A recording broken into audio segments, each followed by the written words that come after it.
Hey everybody, welcome to the Jim Masters Show Live Entertainment Lifestyle Talk Show Series. How's everybody doing today? So good to see all your smiley faces. Hope your day is going well. If it's not going well, you've come to the right place. This is our Entertainment Lifestyle Talk Show series that we started, as I mentioned, over 500 plus episodes ago. And I still find that so hard to believe that we have done just about day in and day out over 500 episodes of our Entertainment Lifestyle Talk Show series for all of you, with guests coming in from Broadway, Hollywood, television, film, stage, music, theater, culinary arts, comedy, sports, inspiration, science and nature, health and wellness, and everything in between. Whether viewing audience watching live right now internationally from the United States, which is where we broadcast this series, our Lovity Hall series, the Jim Masters Show Live Entertainment Lifestyle Talk Show series, where we're bringing back the lost art of conversation. We're here in the New York area, in the greater New York, New Jersey, Connecticut area, along the southern New England coast between New York and Boston. That's where the show comes out of, but it reaches a global audience, and we hear from our global audience as well. And we thank all of you across the United States and Canada, Europe, Asia, Africa, Australia, New Zealand, and everywhere else. Thanks for all the Instagram messages, the tweets, the following, the sharing, the tagging of our links, and all the passion for the show and the series. We have so many incredible episodes we've done that are filled with light love, levity, and our famous JMS Levity, as well as entertaining moments, poignant moments, and just really, really cool segments that we have done. We don't call this really an interview show. We call it an entertainment lifestyle talk show variety series, because every show is something different. We do on-location segments. We have done holiday-themed shows. We have done birthday party celebrations. You name it. Host chat, levity, conversations, and of course, all of our spectacular guests, celebrity friends, and so much more who come in. And they inspire us through their talents, through their experience, their amazing backgrounds in all these different industries and all these different fields. And it's so cool that they're here, and it's so cool that you are here as well. So welcome to the show. And every night you can watch this series, the Jim Masters Show Live Entertainment Lifestyle Talk Show series, and my hair will look different. Is that not amazing? I don't wear wigs, but it's just amazing that every night my hair looks different. It's because during the course of the pandemic, it used to be short like him. Now it's longer. And then we've had it trimmed, we've had it coiffed, but it's been a subject of conversation, and a pretty cool one too. And so we've let it grow, and it's sort of, it does its own thing here and there. But tonight we just let it hang. I think last night we pulled it back. We did 3 episodes of this series live yesterday, which was incredible because, as you guys know, I work full time in television and radio, daytime, and then I come here and I do the series for you guys to connect with all of you and have some fun, as we're always creative.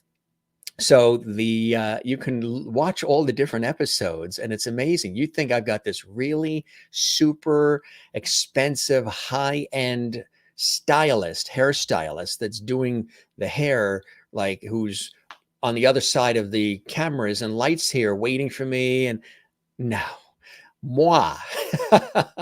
I mean, I have somebody I go to for the usual, cuts and things you do. But as far as like for each episode of our series, there isn't somebody like standing over here that's doing it. It's me. And sometimes, we change it up. Looks short. Sometimes it's longer. Whole cool thing. But if you watch all the different episodes, you're probably like, how the heck is this guy? How does he change the hair and the look like on every show? To be quite honest, I've done that for years working in television and radio. You do it for the vibe. You do it based on the content. You do it based on the location, the scenario, the topic. I always change everything up. Keeps it fresh. That's what I told you we do here on the Jim Masters Show Live Entertainment Lifestyle Talk Show series. We keep things fresh for all of you. You never know what we're going to do, which is really cool. Thanks for joining us, gang. We've got speaking of cool, we've got an amazing guest who's a legend in the industry. We're talking about Invisible Poet Kings rock band founder Barry Keenan is in the house. Well, actually, he's in his house in Los Angeles, California. And he's going to join us in just a second. I love that shot. What a cool shot that is, huh? Here's another great one too. We're going to take a look at all of these terrific shots, as we go along. We're going to talk about his story, new music, and a lot of other things that are happening as well. But first, as you know, or if you're watching for the first time, I'm a very interactive host, personality, presenter, journalist, the whole bit. And I like to interact with our viewers. So we're going to do that right now. While you're watching, before we check in with the amazing amount of comments built up here, I see all these comments. Thanks for the comments. Thanks for the passion and the enthusiasm you have for the Jim Masters Show Live. Gang, we would love it if you could like and subscribe to Jim Masters TV. That is our YouTube channel. That's the channel you're watching right now. If you could click subscribe, we would love it if you haven't done it. And click the notification bell so you never miss any of our episodes. Last night we had Beaver Cleaver on, Jerry Mathers from Leave It to Beaver. I mean, this show has something for everybody. So we would love if you do that. Click subscribe, that subscribe button that you see there. And if you haven't seen it before, it looks like that. Just click that. There's no cost. And you'll be a follower of what we're doing here at the Jim Masters Show Live. We appreciate that. And to be sure and click that notification bell so you never miss any of our episodes, which are pretty epic. We had Scott Schwartz on the show, the actor, and we did a 6-hour show with him. He had a lot to say. You remember him from The Toy and Christmas Story. That was really, really cool. So subscribe and also click like on this episode and all the episodes. That really helps us out big time. And leave a comment. I know you guys love to chat during the live chat, but definitely leave a comment for us on the YouTube channel because YouTube loves that. And they boost this out to millions more, which I think is fantastic. Also, during the show, live chat, we have something called super stickers, super chat, super emojis. It's something new that YouTube's doing. We've reached that pinnacle to be able to offer that to you. What happens is your comment during live chat is highlighted in a bold, special color. It rises to the surface, and then I personally see it and thank you on the air. And that's in support of all the work we're doing here at the Jim Masters Show Live Entertainment Lifestyle Talk Show Series. Let's check in quickly with some of our lovities. I already told Barry about the whole levity situation that last year I said light, love, and levity is what the show has a lot of. And I said levity. And since then, you guys call yourselves the Levity Squad. I'm Mr. Levity and the whole bit. Well, he loves that idea. He says he's a levity already, which is kind of cool. Jane is watching in Sweden where it's late night. Good to see you, Jane. Hello, everyone. And Jim, welcome. Levity Barry. Very cool. Nice to see you in Sweden, Jane. Hope you're having a good day. And Sherry Larson as well, who's watching in Kansas. These are some of our regular, faithful, daily viewers during the live shows. And then I know there's many of you who watch this later on in the archives on our YouTube channel. We thank you for that as well. And spread the word about our series. Sherry's in Kansas. We thank you very much for being here. And Joan Sando. Hi, Jim. Welcome, Barry. Nice to see you as well. Joan, Amy is here. That's right. Hello, Levity Squad. Good to see you, Amy. Welcome to the show. Mary Bishop is here. Hello, Jim and Levity friends. Nice to see you, Mary, and everybody that is here. All the comments that are built up that are coming in, like Linda Odell in Florida. Good evening, Mr. Levity. Good evening, Levities. Good to see you, Linda, as well. And Marsha Watson is here. Nice to see you, Marsha. Hello, Levities everywhere around the world. Yes, love it. And Maureen says, man, she works in the hospital in Arizona. She's a nurse. She says, man, yesterday beat me up. I didn't get home until 6:30. So you can imagine how thrilled I am to be a part of you all this evening. Jim, bring me some levity, please. Absolutely. And you have lots of archiving to do, right? Jerry Mathers yesterday, and then Gabrielle Stone, the actress. She was with us earlier at 5. And then Antonia Casper, the actress from New York. Enjoy. You have a lot of weekend binging that you can do as well. Hey, Tess LaBella just did a super sticker. Thank you very much, Tess. We love you. Thank you very much. That's what the super stickers, super chat is all about that we do here on the show. And that helps support our show as well. And she just did it. It's got a beautiful, bold color. We love Tess. And thank you so very much, Tess, for that. I love it. I love it. I love it. And I hope you're doing well and things are going well in your life as well. And yes, cute sticker. That's what it is, Toby. When you do the super sticker, super chat, that's what helps support the show and all the work. Tess LaBella says, you are so welcome. Thank you very much, Tess. And Christine Clifton as well. And any of you want to do the super chat, you can do it while we're live. Hello, Jim and all lovities. Welcome, Barry, to JMS Live tonight. Good to see you in North Carolina as well. More coming in here. We love you, Jim. You are the sunshine for so many of us. Thank you, Tess. I appreciate that. Very kind of you to say that as well. And right back at you. And wow, a lot of people here. Sally is here. Sally, welcome to the show. Nice to see you. We love it. Cool profile photo, too. I think I got to tip my head to see that, right? It's kind of cool.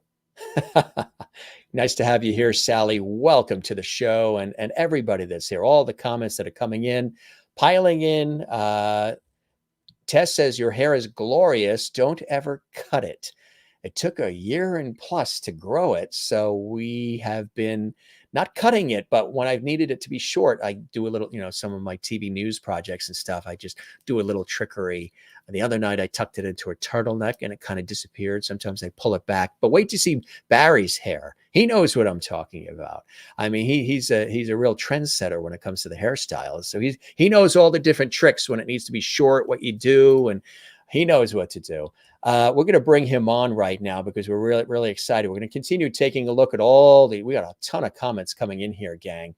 And thank you for them. We appreciate it. Thanks for those doing the super chat, super stickers, and more. He's had a lifetime career as a singer-songwriter, started recording professionally at the age of 13.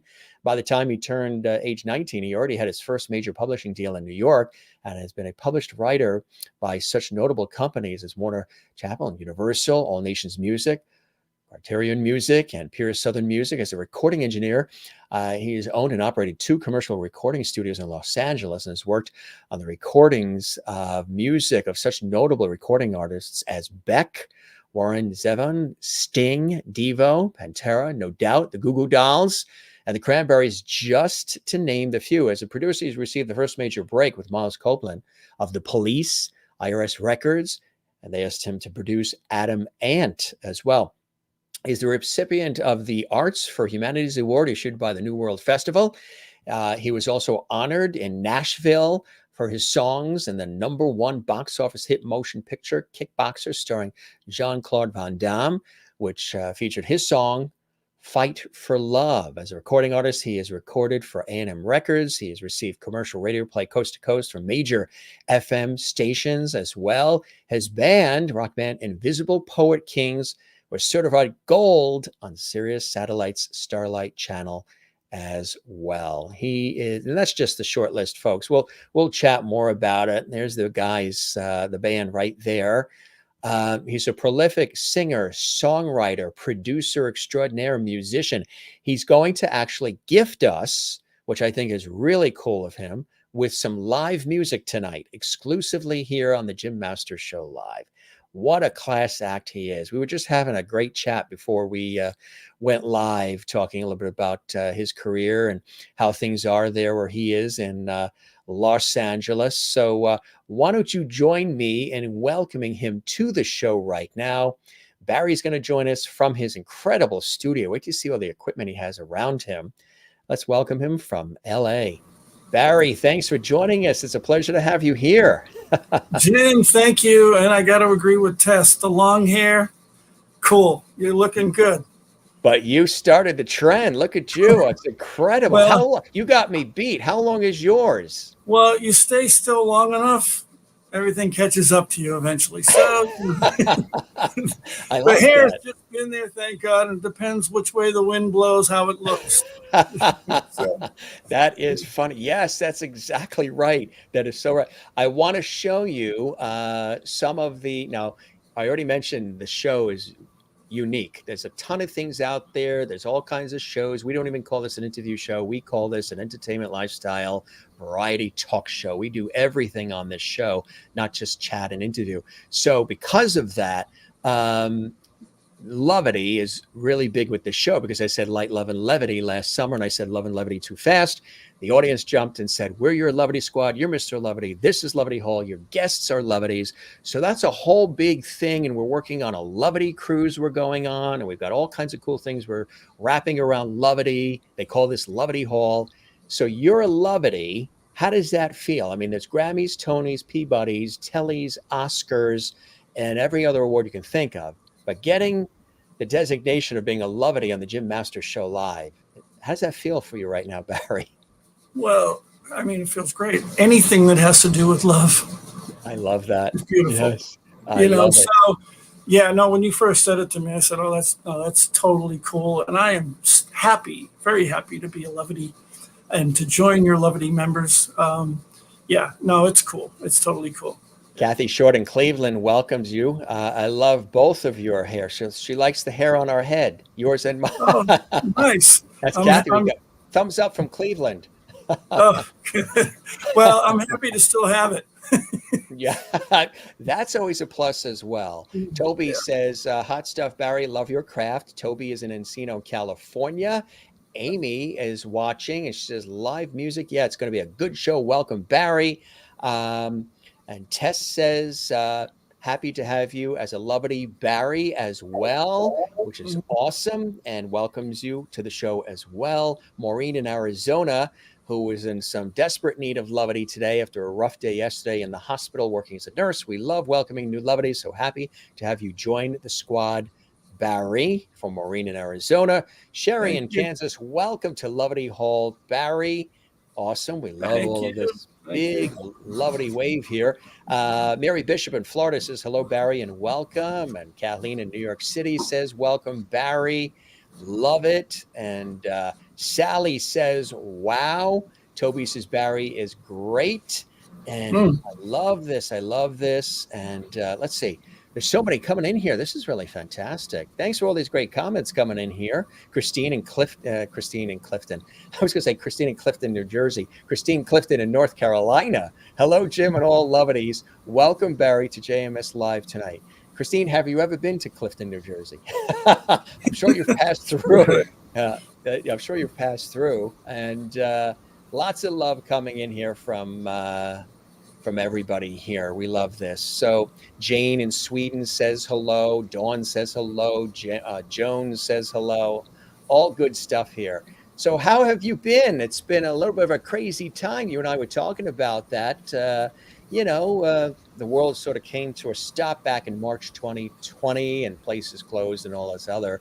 But and Merlin in Canada, Ontario, she says, hello, Jim and Loveities. Welcome, Barry. From love coming from Canada. And Linda in Florida, same thing as well. Good stuff. So how have you been lately? No complaints from me. Like everybody else, when the whole pandemic thing hit, I was freaked out, but it didn't change my lifestyle too much because I'm holed up in the studio all the time. Yeah. And I just constantly write and record. It did mess up. We were starting to talk about some possible touring plans. Yeah. And of course, put the kibosh on that. But I got 3 albums done in this time. And and we just released one called From My Pulpit in the Asylum. And then I have one with my band called Mutiny in the Dream Tent, which has not been released. Then I have about 20 songs that I've been doing with my good friend and partner, Matt Forger. I don't know. I'll just give a little bit on Matt. He was 15 years with Michael Jackson. Yes. In the studio, starting with Thriller. And he's upped my game quite a bit since he's come on board. And we have 20 new songs that we've done together that we were focused on film and TV. And then I have another album that's all recorded called Under the Influence. I haven't mixed it yet, but I came up with the title with a friend of mine, David Palmer. He's a visual artist and does all my artwork. And we were talking one day, and I was telling him that Under the Influence, which wasn't titled at that time, I was writing songs in the style of the songs that just grabbed me when I was a kid, 13, 14-year-old. That whole British invasion thing. Yeah. And so I decided to do a whole album in that sort of style. I'm thrilled with it. And we were talking one day, I'm going, I can't think of a title. And he said, he said to me, how about Under the Influence? And I said, good title. Exactly. Yeah. That is cool. So I got a lot of material to come out. That is fantastic. So you've been really burning the midnight oil and cranking there, my friend. That's Yes, amazing. So you used this time to be extra creative then, huh? correct. Yeah, yeah. Yeah. Yeah, I found myself, not going out as much, not socializing as much, and all that. So, yeah, so I just hunkered down here in my studio and just created, just kept creating, Which which is is what I love to do. Yes, that's the name of the game for you. Absolutely. And you've been doing it since what, age 13 I or even started, earlier than that? well, I I'm sure started you at were age, banging on pots and pans in the kitchen, your mother's kitchen, well, I probably did when you do were that. 5. Yeah. I did do that, but no, I started on the accordion when I was 9. Yeah, because I wanted to be, now, probably no one's going to know who this is, but I wanted to be Myron Florin, who was the Of accordion player course. on the Yeah, Lawrence one of the Welk Show. legends. Yeah, sure. Oh yeah, I I just thought he I've was worked the with PBS for years and some stations still air that series. Yes. yeah, no, he Champagne was great. bubbles. Yeah, yeah. That's it.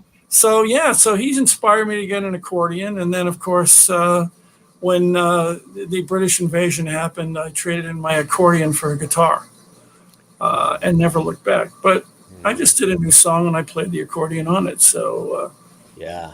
I haven't put it down, haven't put it away completely. Not ever since, and you have a beautiful array behind you. Tell us about the sort of the studio that you're in there. You're within the home, right? This is your Yeah, this is a studio in my house. I converted my garage over to it's a 3-car garage. I took 2 of them and made a studio. And basically, having come from an engineering background in Hollywood, I handpicked the gear that I needed. Probably bore people if I say the gear, but Neve and API, 2 classic equalization, compression, and mic pre's. I have coming in here, and then I've got a bunch of keyboards because I love to play piano, guitar, and I think over here, right there. Oh, I'm going backwards. That's a dulcimer. I electrified that back in the '90s and was playing around Hollywood with it, and it was quite a deal to hear a dulcimer, which is supposed to be a dulce means sweet. It's supposed to be a sweet sound, and of course I cranked it up and ran it through a phase shifter, and I got a lot of attention for that. And then absolutely. and then I have Pro Tools, which everyone has, and I also have in front of me here I've got Logic, got a bunch of computers. What else do I have? PA, so I can rehearse my band. We rehearse in here to get the basics down before we go into a bigger rehearsal hall. It's all cost effective, so that's why I do that. And I got a bunch of guitar amplifiers. All of them do different things. They all produce different sounds. I have a ton of guitars here. They all produce different sounds. Funny, I was at the Hollywood Bowl. I saw Tom Petty performing, and they brought out a different guitar for every song. And I noticed that they had all different amps on stage for him. Yeah. And it's real important for this kind of music to be able to create different sounds because each song lends itself to a different sonic quality. That's right. And so that's basically it. What else do I have? Well, I got a bunch of outboard gear, synthesizers, and stuff like that. But I'm very proud of the fact that I don't use a computer to what's the word, to program things. I play everything live, Hmm. so that it has everything has a human feel to it. So Right. that's basically my MO on that stuff. I think live is the best. I love live.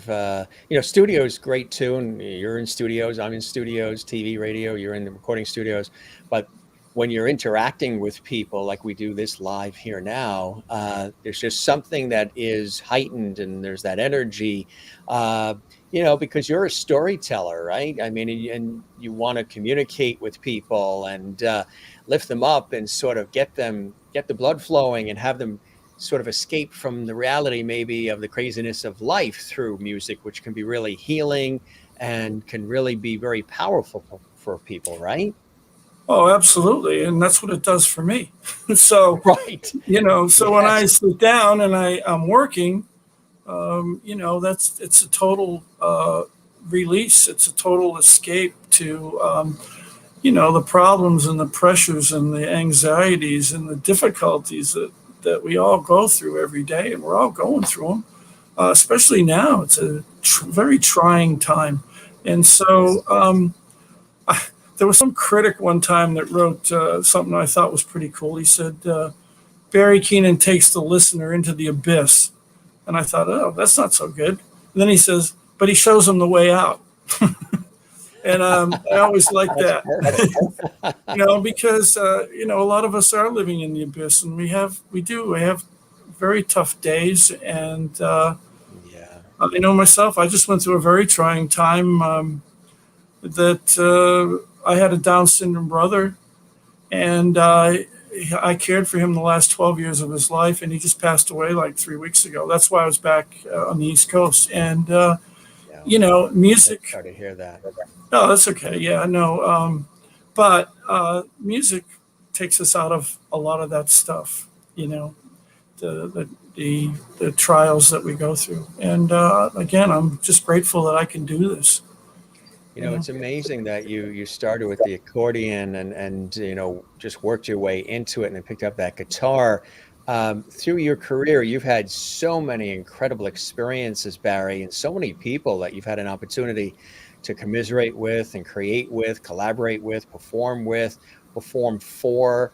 Early on, what are some of those key moments for you that really got the ball rolling? Obviously, the switch, the guitar was good, but I'm sure there's things that you look back at now and you're like, gee, if that hadn't happened, well, this wouldn't have happened. And early on, were those pivotal moments that you think of now that you really, really say those were it? Well, yeah, there's many of them, and in my life personally, when things seem like that they're not going well, or the career is not going well, or whatever, there always seems to be something that comes along that gives you hope. That Yes.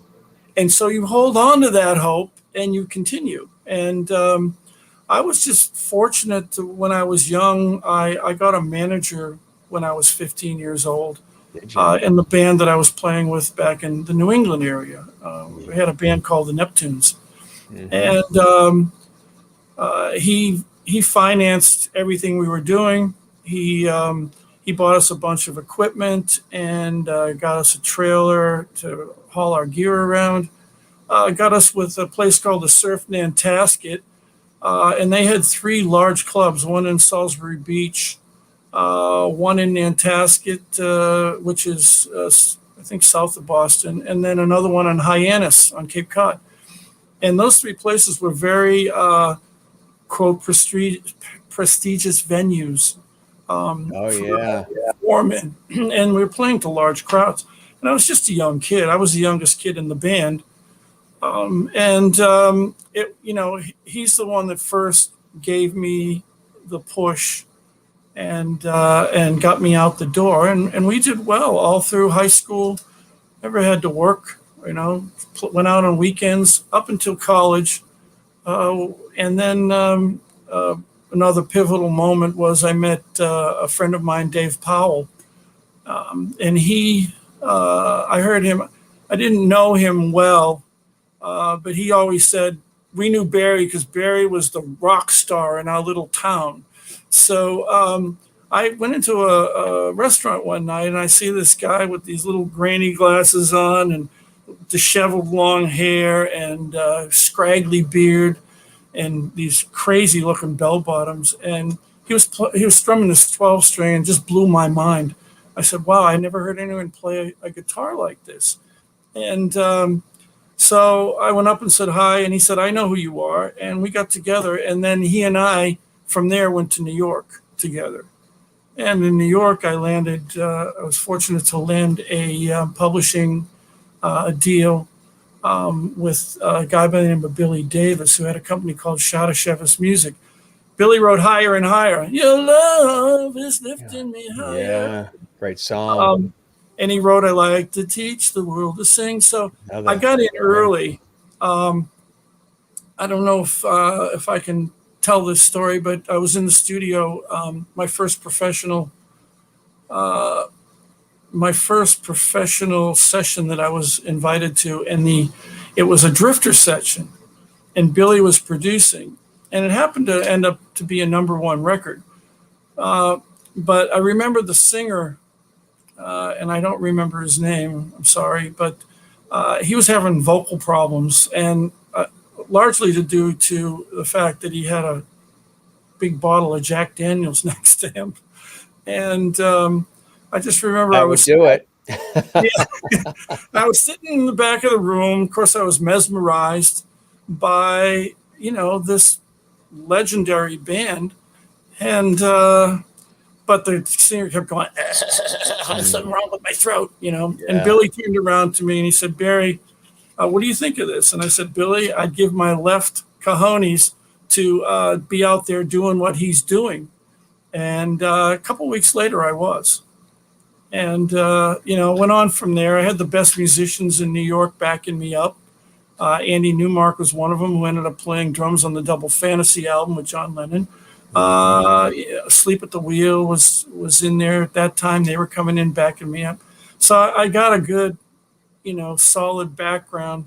I was petrified when they first told me to go out and sing. The control room was filled with all kinds of people and said, okay, Barry, go out and sing. And I was just, my knees were shaking. And I came in and everybody said, oh, that was great. And I listened to it and I said, oh, God, that really sucked. Well, did you see yourself more as the musician than the singer at that time? When I was in my band in high school, junior high school, and the beginning of college, I was not the singer. Yeah. I was, the other guys were better singers than I was. And took a long time to get my confidence up with my singing ability. And, but as soon as you start getting people that, support you in that, and tell you, I think the first person I remember, I was in a nightclub in Hollywood, and I sang, and somebody came up to me and said, your voice is a breath of fresh air. And that for me was another turning point, Was that mom? Usually my mom was my first songwriting partner. I would play my songs, I'd take her to, and of course, I wanted to be cool. At least I thought I was being cool. I remember one time I used this term, it's an autumnal landscape. And my mother said, what the hell are you talking about? You can't use a word like autumnal in a song. So, she was great feedback. And, should I keep talking? Do you want me to keep going on? That's a great story. When you're talking about being the musician first and then getting the confidence to do the singing part. Very similar story with Karen Carpenter, who was the drummer first and very comfortable behind the scenes as the drummer. And then, they wanted her out front to front that group. And, God bless her for doing that, because one of the greatest sounding voices ever. But it wasn't something that was natural as far as the performance and being out front. But when she got out there, boy. Yeah. Well, it just takes a little bit of feedback, positive feedback, and it gives you more confidence that you're actually able to do it and do it well. But it still remains to be seen, I guess. But I do, once I started writing my own songs, and how things in my life, you're talking about the little transitionary periods. Mine have always come from normal day life things or circumstances. My dad used to play piano and sing, and he used to. I can't tell you how many Saturday mornings I woke up with him going, baby face, dum, dum, dum, dum. You got the cutest little baby face, dum, dum, dum, dum. So, he used to do that kind of thing. And I had a player piano, which is sitting right over here in this room. As a kid, I used to pump the piano rolls. And the cool thing about the piano rolls was the lyrics were there. And the lyrics would go by, and I could watch the keys being played on the piano. And so I started to sing with those piano rolls. It's kind of like karaoke of a different era. And there were songs like what are some of the songs I remember? Oh, crazy stuff like what do you do on a do-we day? Do we love? Bump, bump. Do we play? Bump, bump. Do we hug just a little bit? Kiss just a little bit? Boy, I'll say. I mean, really corny stuff, but I had a big influence on me. I love that kind of stuff. And you know who did that really well too was Paul McCartney. He pulled a lot from that genre and that time period. But my dad had a piano teacher. His name was Charlie Rose, and he came over one day, and I told him, I said, I write songs. And he said, really? And I think I was maybe 16, 17. And he said, well, my son-in-law happens to be the head of the A&R division of, at that time, just Chappell Music. It became Warner Chappell, right. But it was just Chappell. And his name was Al Altman. And Charlie thought that there was enough in my songwriting that he would call Al, and he would, see if he could set up an appointment. So that went down. I went to New York. And I met with Al, and I played him some songs, and he said, hey, you got some talent, kid. And, that was another transitional episode for me. And then he stayed with me until he passed away in 2006.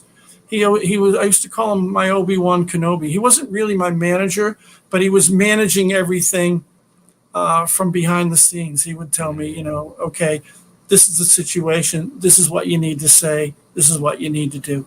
And like a mentor. He was a mentor. Yeah. Well, he was a business mentor, and he had a few hit records of his own as a producer. That was another moment that kept propelling me to want to move forward. So I was in New York recording, and then this is kind of a weird thing, but we hear a lot today about sexual predators on women. Yeah. Well, I found myself in a position of being predated on by somebody in the business, and I packed my bags and I moved to Hollywood and started over. But I got a deal pretty soon when I got here with Pierce Southern, a large publishing company, and they published 16 of my songs. They hooked me up with Pat Glasser, who went on to produce Night Ranger. That's right. Mr. Christian, da, da, da, da, da. So, they love when you do that, Barry. What's that? They love when you do that. Like, we love his voice. And they're commenting. That's good. See, that's what I need to hear. You're teasing them. Yeah. Even after all these years, he still needs a little of that. A true artist always needs reinforcement, right? Especially being a veteran guy. Yes, a seasoned veteran. That's right. A seasoned veteran. Yes. Times change, music changes, all of that stuff. And, sometimes you question whether you're still relevant or not. But right now, things are going better for me than they have in a long time. So I'm happy. All that hard work is paying off, You produced Adam Ant. Tell us about that. Okay. Well, it's, again, how I said things come through normal channels. What happened with Adam was I produced a guy named Robert Edwards, and Miles Copeland had just purchased Ironside, Perry Mason, Raymond Burr. He had just bought Raymond Burr's old house up in the Hollywood Hills. And Robert was a carpenter, and working around the house. So I had done 4 songs on him, and he played them for Miles, hoping that Miles would run with it. Well, it just so happened that Miles took on the management position of Adam Ant, and Adam had just split up with his partner. I think his name was Mario. And so he was on his own, and he was trying to forge a new career. And so Miles said, hey, that guy that, did your demos, he was really good, so then next thing I know, I'm in a recording studio with Adam, and we recorded 5 songs, none of which went anywhere, for a couple of reasons. One, he told me that what we were doing was he was going to Prince with these songs to try to get Prince involved. Yeah. The other thing was there was a major breakup between Adam and Miles, and so that ended everything. It was all over. So short-lived. I do remember one song really well. It was a song called Bodyguard before the Kevin Costner thing. And it was like a rap. He said, I want to be a bodyguard, a bodyguard, a bodyguard. I want to be a bodyguard, a bodyguard, a bodyguard. And see, I remember that much. You remember that. Yeah. But I did learn from him because he kept, every time we're doing like a drum track or something, I'd say, let's add an extra kick drum in here on the upbeat of 3 or whatever. And he would say, no, man, you're making it too complex. Keep it simple. Keep it simple. Keep it simple. Right. So that stuck with me too. Keep it simple. Keep it simple. That's right. Keep it simple is right. I haven't always followed that rule though. So yeah, but keep it simple. Keep it simple as you can.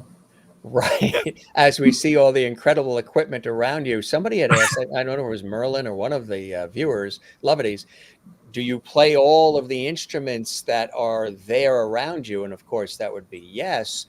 How many different instruments do you play? I don't know, but just about anything with strings or keys or anything that you bang on, I could probably make work.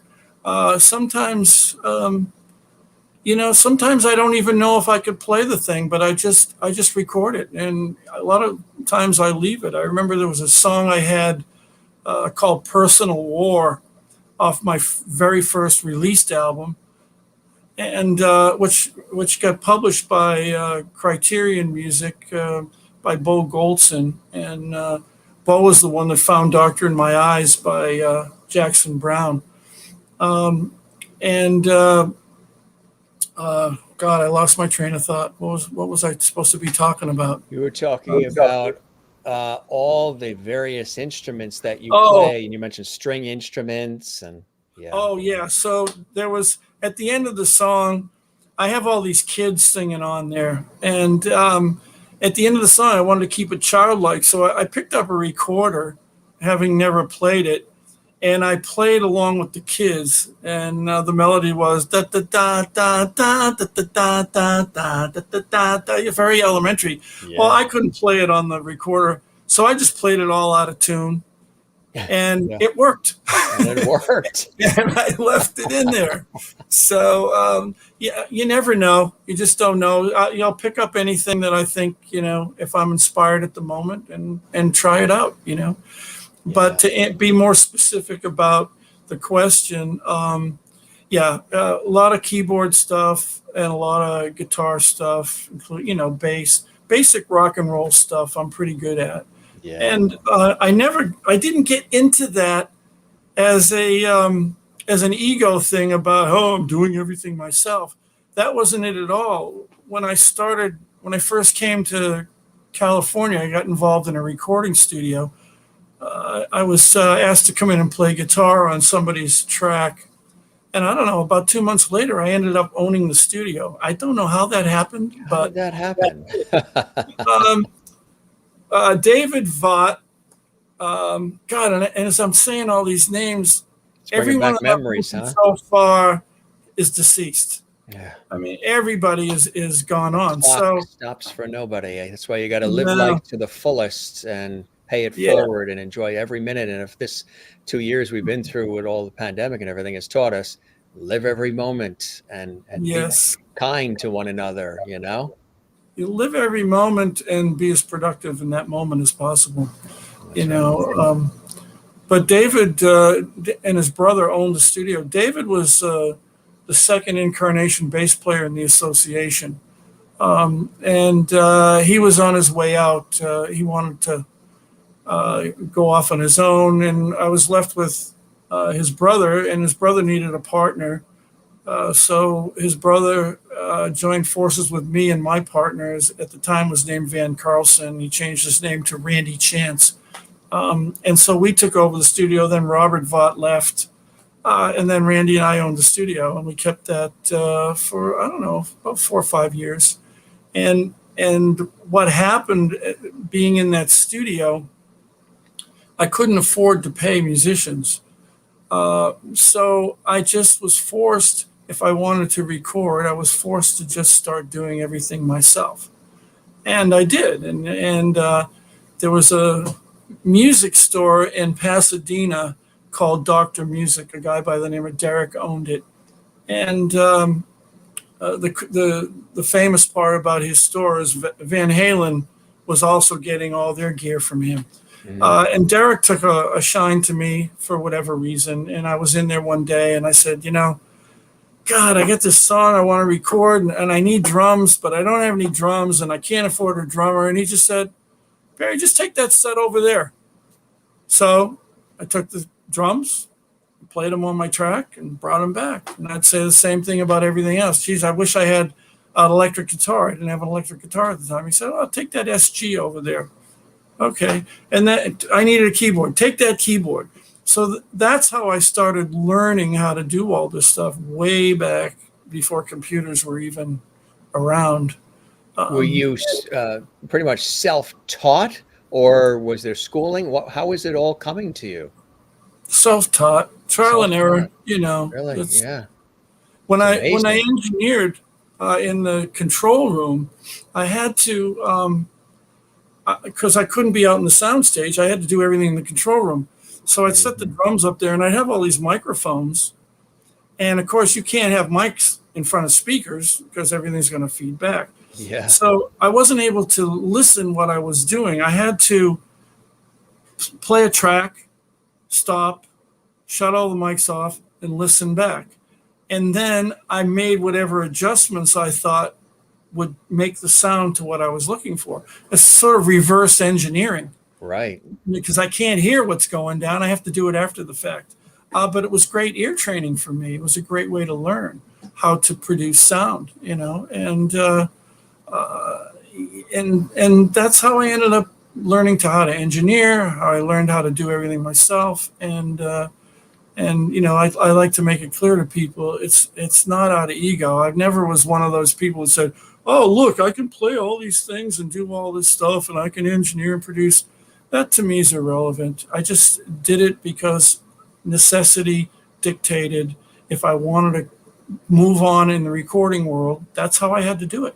You know? That's how you had to do it, right? And you've done it beautifully ever since. You've also worked on recordings involving other major artists like Devo and Sting and the Goo Goo Dolls, Beck, the Cranberries. Tell us about some of that. That's fast. That's incredible. Well, all of that stuff. Just as a side note, on the Sting thing, I ended up singing on it. I can tell you that story in a minute, but The Sting thing. I love it. Yeah, the Sting thing. Yeah. I was working on. I got a job as an engineer at a studio called Blue Palm in North Hollywood. It was owned by Trevor Lawrence. Trevor Lawrence wrote "I'm So Excited." Yes, right. And not the football player. Yeah, and he toured with the Stones playing sax, and he had this really lush, beautiful recording studio in North Hollywood. And I needed a job, and somebody said you should go talk to Trevor. I did. I got the job there, and he got a contract with a company called Sunshine TV. and they were producing a show. Some of the people might remember it. It was a show that ran Saturday nights on ABC called On Tour. Oh yeah, sure. And so On Tour was shows, recordings of all the people that were popular during that time. That's where all those names come from. So I got to work on the music in various capacities. Some I mixed, some I helped mix. But I was there through all of that. And some of the artists came in, some of the artists came in and to work on the music because they were really, they wanted to know that what was going out the door and was going to be shown on TV is going to be representative of what they wanted. You mentioned Devo, and Devo was one of the ones that came in. They absolutely blew my mind. They're noted for, what was their big hit song? Whip It. Whip It Good. Yeah. Right. Yeah. Well, but these guys came in and they brought in music that was so fusiony, really odd time signatures. I mean, it just blew my mind. I said, no, I thought these guys were a bunch of clowns, but they weren't. They were all highly educated. They were all very accomplished musicians. And that had a big influence on me to see people of that caliber being that caliber, Of course, their career went down because they were like just way too good. They needed another whippet. But we all need a little whippet, I guess. That be re-whipped every once in a while. Whip me again, please. That's right. Get me back on those charts. Yeah, I want Billboard to call. There were others. The Cranberries came in with just their manager came in. The Goo Goo Dolls, I enjoyed mixing them. I mixed The Cure at that time, and their audience members, their crowd just was nuts over them. I mean, it was fanatical. And so anytime I needed a good audience response, I'd go to The Cure and I'd put it into whoever else I needed to get a good response with. So, but the thing about the Sting thing was Sting was doing this bit. He had a hit song called I'm So Happy, I Can't Stop Crying, I'm Drowning in My Tears, that song there. Yeah. And he was doing this bit where he was traveling around the country, and he was pulling somebody up from the audience to sing that song with him because it was kind of an easy song to sing along with. And so this particular night was the night that they were filming for the show to be aired on ABC. And of course, by the time they got to this show, people knew the dealie, so people were hanging up signs, pick me, pick me, pick me. Pick me. Yeah, so Sting picked this guy, and he came up, and he was horrendous. It was terrible. It's so bad that they didn't want to show the footage on TV. Wow. So I was just sitting in the studio, and I said, look, let's get rid of his voice. I'll watch the screen, and I'll sing along with and lip sync. He's lip syncing, and so I did, and they aired the show. Bailed out Sunshine TV, bailed out ABC TV, bailed out Sting and his management, and oddly enough is it was about a year or so ago, maybe 2 years ago. I was doing a gig in a place called the Unurban Cafe in Santa Monica. And this friend of mine, his name's Joel Gottler, big movie producer here in Hollywood. Wolf of Wall Street, Beetlejuice, those are two that I remember, but he's got a bunch. Well, he came in and he had Sting's manager with him. And I went up to her after the show, and when he introduced me, and I said, do you remember way back in the 90s? And I told her the whole thing, and she said, yes, I do. I said, and you got bailed out? She said, yes. I said, well, I'm the guy who bailed you out. And she said, if I didn't thank you then, I'm thanking you now. And that was cool. That's amazing.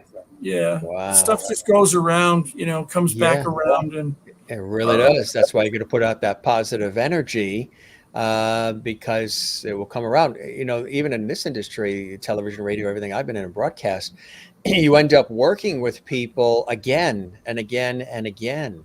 The person that maybe was pulling the cable 7 years ago might now be the executive producer that you need to impress in order to get the absolutely, gig.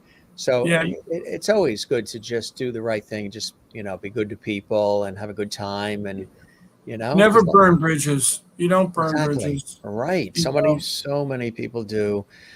They get competitive and they just do that, and that's nonsense. Yeah.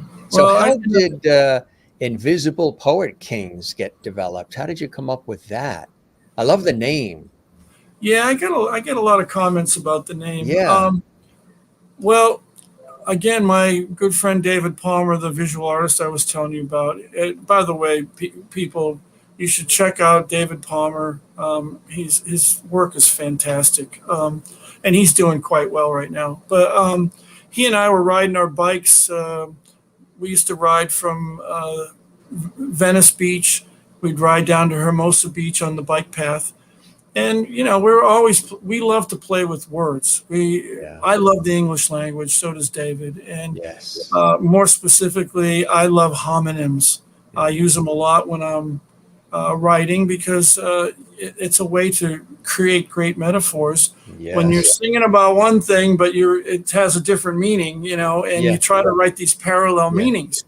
Kind of like double entendre a bit. Yeah, Yeah. exactly. Yeah. I think the first time I wrote, when I really got the meaning of a homonym, I wrote a song called Morning, Morning, and I talked about the sun rising in the morning and touching on the windowsill and all this kind of stuff. But for me, the parallel was I was writing a song about the resurrection, Mourning, and not SUNSON. So that was my first time that I went, wow, I've just discovered something here that you can take words like that and you can write two different stories at the same time. Never make the top 40 though. But yeah, so David and I were riding our bikes along the beach and throwing words around, and I was trying to come up with a name for the band. And we were riding, the bike path goes under where the planes take off from LAX. And it was a very low, cloudy day. So we were hearing the planes. They were really loud because they were right over our head, but we couldn't see them.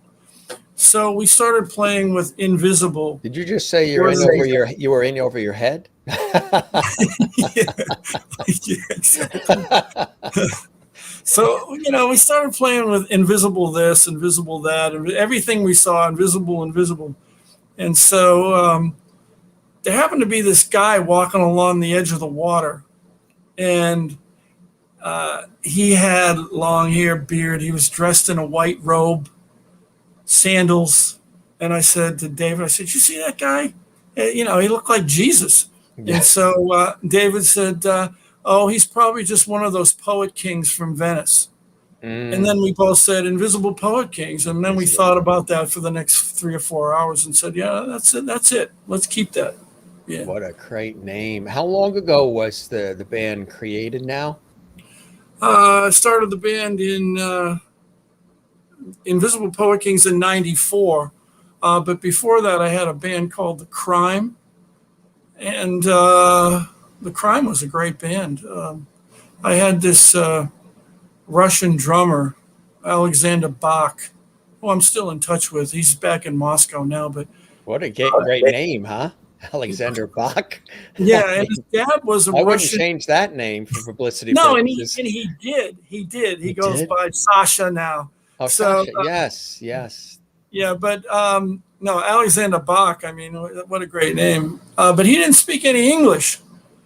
But we knew how to communicate musically, and boy, he was a great drummer. I had a couple other guys. William Tipton was his name, and Billy Ruffino, and we were doing quite well. But Invisible Poet Kings came from that because I got a deal. I knew that I had to keep recording, and I knew I had to up my game. So I went to a recording studio in North Hollywood. The guy's name was Brian Levi.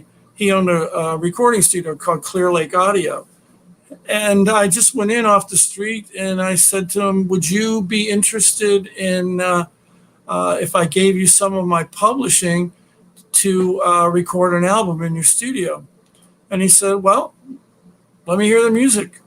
And so I set up an appointment. I came back with a guitar and I played him some of my songs. And he said, deal. So we worked out a deal, and that's how I got my first album done. And it was then that the crime was sort of falling apart, and Invisible Poet Kings was starting to take over. And the bass player, Colin Mitchell, who ended up being the bass player, ended up being my assigned engineer. And he, at the time, was working on Tragic Kingdom with No Doubt, who was in there recording Tragic Kingdom. Right. And, I asked Colin if he wanted to join the band, and he said, sure. And then I needed somebody who could play guitar better than me in terms of riffs and soloing and all of that. So Colin said, well, my brother's a guitar player. I said, well, let's have him come in. Well, he came in. He was fantastic, Matt Mitchell. Still fantastic, playing around Vegas all the time. And that's how we formed. And never looked back. It's been really quite an experience, huh, with the guys. Tell us how about the assemblage of the other players. That it takes a village, the team, guys that you have with you. You mean band members? Yeah. Yeah. Well, the picture you're looking at. Voice and Ed in the red coats. Yeah. Voices have been with me about 12 years. Wow. And his story is he's actually played the Taj Mahal. He was Kitaro's drummer, and toured with Kitaro. Yeah. Ed next to him has been. Yeah, and Ed, the guy next to him in the red coat, he's been with me about 8 years or so. And then, of course, me with the glasses. I almost put my glasses on for this interview, but I decided to take them off. And then the guy on the right, Ray Whittenfield, he left the group during the pandemic because I was trying to keep things rolling.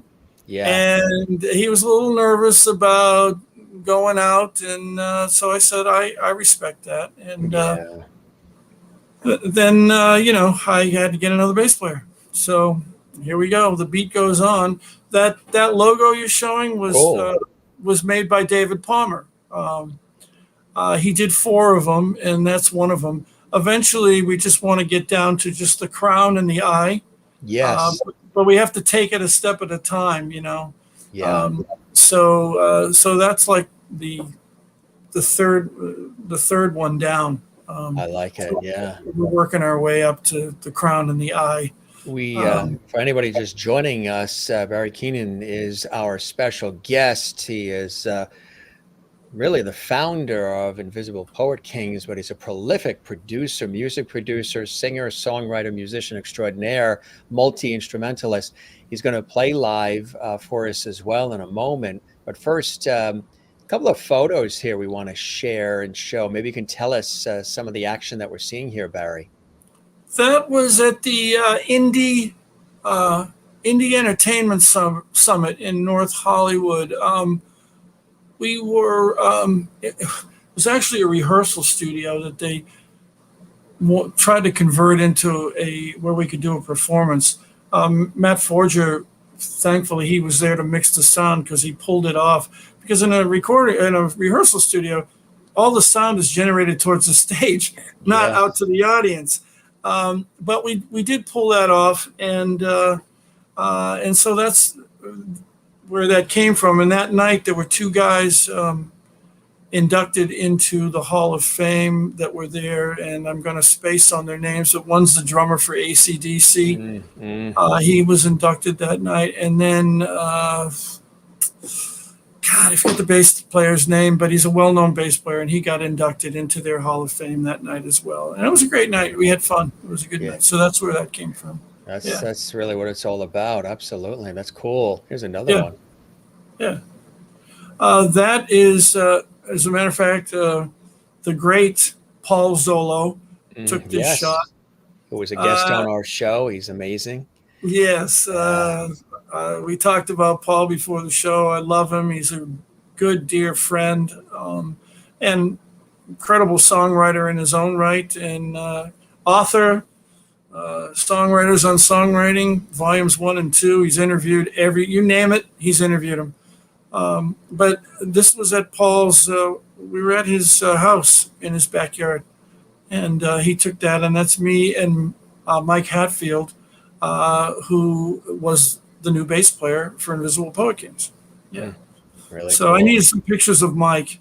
That is me and Matt Forger. We were on a panel at the NAMM show, and for the people who don't know what the NAMM show is, it's where all the manufacturers of musical equipment come from all over the world. It's a huge deal. They fill up the Anaheim Convention Center, and Matt and I were on a panel. It was an indie panel where we were supposed to discuss being an indie artist in the new age, when people were not getting major deals and were doing it themselves. And I was the artist on the panel. Matt was producer. On the other side of me was Neville Johnson, and Hollywood entertainment attorney, one of the big ones, who's also a very good friend of mine. And next to him was Robert Case, who was a music publisher from Colorado, who came in and was moderated by Alex Del Zoppo, who was in a band called Sweetwater, which was the opening act at Woodstock. And they didn't make the film because nothing was set up yet when they played. But Alex is a great guy, and he's had a great career since then. And that panel was all about, we were parting our information onto young and upcoming people who wanted to figure out what to do in the business. And the whole point for me was that when I looked in the audience, I saw all my band members, I saw my art director, I saw my manager, I saw my PR people. And the whole point is, you have to build a team.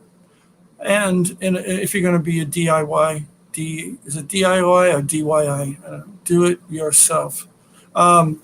If you want to be that kind of DIY, yeah, you have to build a team of people. And, it's not that easy, especially when you have no money, Yes. But I've been fortunate because the people that I work with and have been working with and have been working with me for a number of years, they're there because they believe in the music.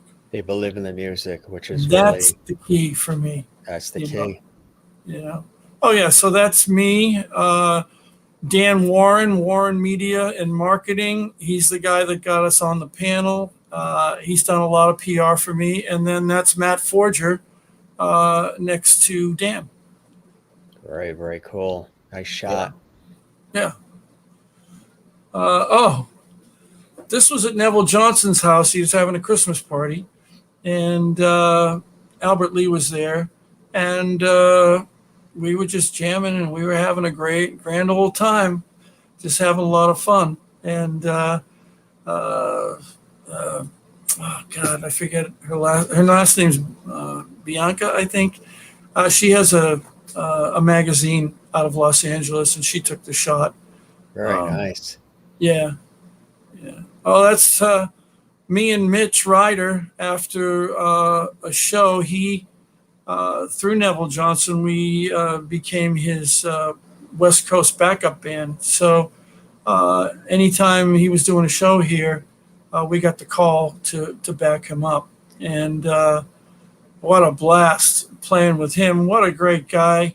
And what a tremendous singer. I mean,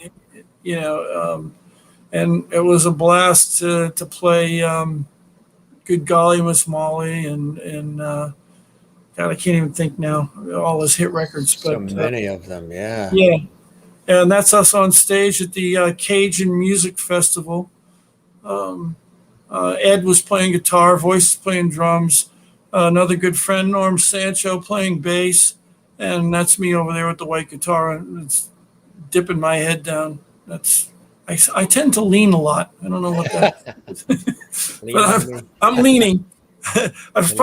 You're leaning into the situation. I'm trying to figure out what the hell Mitch was doing. That's what I'm looking over like, what are you doing? God rest this guy's soul, man. He just died recently. Lloyd Price. He was something else. He was the happiest person I ever met in my life. Just exuding happiness. Wonderful to be around. The story with Lloyd was there were some shows booked here in LA, and I was with Trevor McShane, who was Neville Johnson's AKA. He's an attorney by day and a singer-songwriter by night.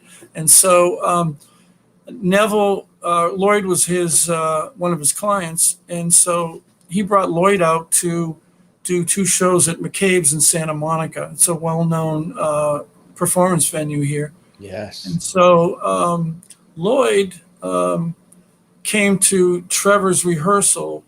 The band leader at the time told me before we started rehearsing, you're not going to be in Lloyd's show. I don't know why. I was the only one kicked out, but I got kicked out. And I'm like, okay, well, if you don't want me in the show, I won't be in the show.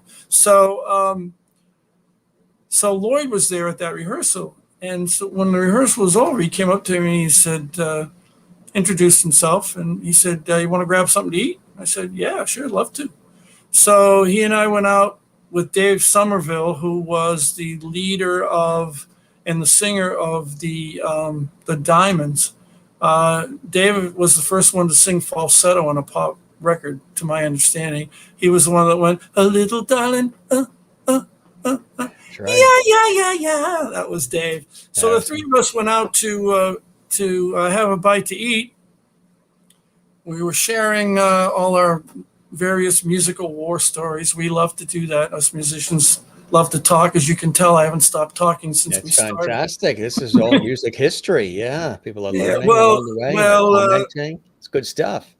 Well, thanks. Well, Lloyd. And there will be a quiz for the audience later. Good luck. They can call me personally. Yes. The Lloyd, after we ate, he said, okay, nice hanging out with you. I'll see you tomorrow at my rehearsal. I said, no, you won't see me because I'm not in your band. And he said, you're not in my band. He said, it's my show. It's my band. You're in. Be there tomorrow. See you. So wow. I ended up playing. And the cool thing about it is when I was a kid, I remember very specifically trying to play one of the songs that he had a big hit with, which was called Stagger Lee. And Stagger Lee was way over my head. It was all these bar chords, and I wasn't capable of playing them yet. So I never learned the song. But it was cool that, some many years later, I was on the stage with him and I was playing Stagger Lee. I thought that was really cool. That's at least I know I progressed a little. You progressed, and I could play the bar chords. You could never script a moment like that, for sure. Absolutely not. Yeah. It's a great shot too. That is my good friend's mastering. Well, it's his old mastering room in Burbank. My friend Bernie Becker. Bernie, to this day, masters most of the music that I do. He's just a wonderful human being, and he's been with Neil Diamond for years as Neil's engineer, both in the studio and on the road. And that was Bernie's mastering room. When Bernie was on the road with Neil, I got the honor of sitting in his mastering chair and being a mastering engineer for, tons of different people.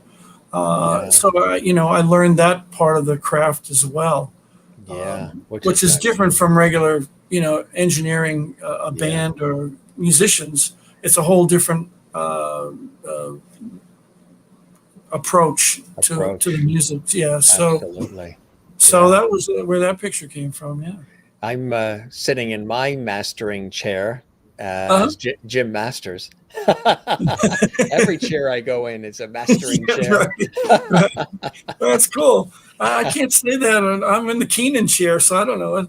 I'm actually sitting on a chair that I picked up off the street. I needed an extra chair in my studio. That is funny. Is it comfortable or? No, but it's the only one I could. It's the only one. Yeah, I mean the other ones are all padded and stuff, and they're too big and they swivel and So. Look at this. Willie dug this up. Oh, that's funny. Isn't that cool? Ray, the old bass player, he loved to do Photoshop, so he just put that together. Yeah, that's cool. I thought it was hysterically funny. He did a whole bunch of them, but after a while, we were getting too many people saying, "Cut out the Photoshop." One of my publicists, Linda Bennett, in Austin, Texas, did that. She did a bunch of them. I love that shot, and she's got some other ones with some different backgrounds. That was at Neville Johnson's wedding. I call this Rico Berry. I mean, it's just. Yeah. I have a nylon string guitar, and I got a tie on. I think that's the last time I wore a tie. And that's the cover of my new album that's out from my pulpit in the asylum, and that picture was drawn. I had for a while there, I was needing some extra money, so I got involved in the student foreign exchange program. And I had this girl come in and stayed with me for, I don't know, the whole school year. She was in from Seoul, Korea. And she drew that in really a matter of minutes. I was shocked. Really? That's incredible. Yeah. And I was just like, wow, and I found it. It was buried under some papers recently. I guess I go this way. Yeah. It was buried under some papers. And I pulled it out and I said, that really captures a lot of what the album's about. Because there's a lot of, for me, this particular album is an artistic statement. Yeah. And I didn't care about being commercial or anything. But one of the songs I'll play from you, because this is what we're pushing now. On Friday, I'm going to have a major career announcement. I can't announce it yet, but we will, and it's based around. We should have booked it for Friday. Well, come back or Saturday. I'm around. You're around. So there's a song off of that called "The North Country," which was picked not by me. It was picked by a company that I signed with called Big Noise, and it's run by a guy by the name of Al Gnomes. And Al, since 2004, one of the things he's done is when he brings somebody on, he does what he calls a focus group. And the focus group is they sit in this room, and I think they blast the album pretty loud, and nobody says anything. They sit and listen.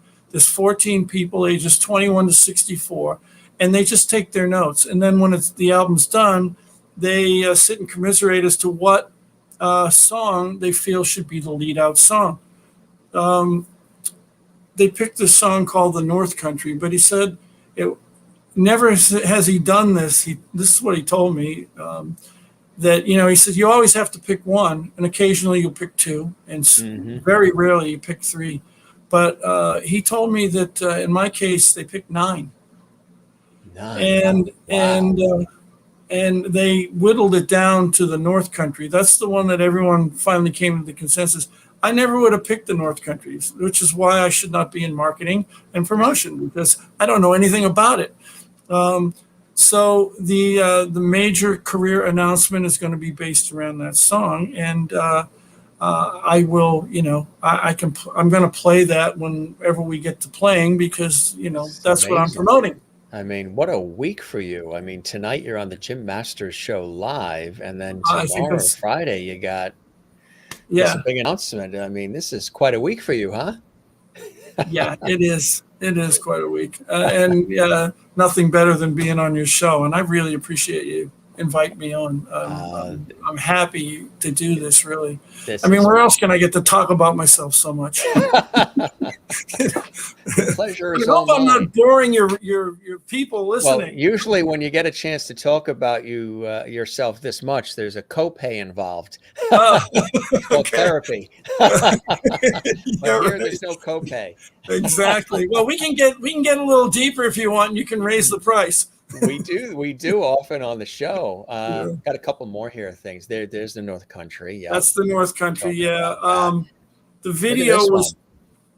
Oh, that's artwork that's cool. David Palmer did. We discussed. That is cool. Yeah, the funny thing about it is somebody asked me, "What are you reading?" And what book is that? I said, "TV Guide." Yeah, well, of course, that would make sense. I wanted to. I don't know if it comes through or not, but I wanted to make the statement that, the opposite of television. I'm reading a book, and I'm not watching TV. Right. I'm doing something a little bit more productive, right. Which is reading a book. So, that David did that. That is that's my first album, commercially released album. David, first of all, that painting is the first painting. It's like sometime in Renaissance Italy. It's the first painting to ever depict weather. You can see there's a bolt of lightning in there. Oh, yeah. Right. And when David was just so good. We did a couple things. He took shots of me in the shirt. I still got the same shirt. I wear this shirt all the time. You haven't changed it since the photo shoot. I haven't. Think of what you saved on dry cleaning. Yeah, exactly. Which I can pay now you for my copay. Right.